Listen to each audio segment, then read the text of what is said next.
Hello everyone, ఈరోజు masala వడల curry చేస్తున్నాను, చూద్దాం రండి. ముందుగా హీట్ అవుతున్న బౌల్ తీసుకుందాం. అందులోకి టీ గ్లాస్ ఆయిల్ పోసుకుందాం.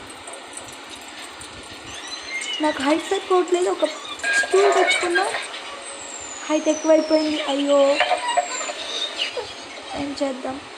ఇప్పుడు హీట్ అవుతున్న బౌల్లోకి కరేపాకు హీట్ అయ్యేలోకి ఆనియన్స్ వేసేద్దాం. ఆనియన్స్ వేసిన తర్వాత మూత పెట్టేస్తాం.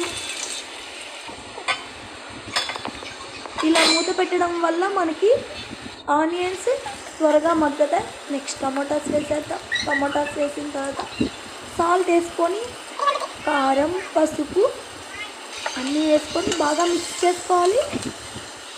మిక్స్ చేసుకున్న తర్వాత ఒక టీ గ్లాస్ చింతపండు పులుసు పోసుకొని బాగా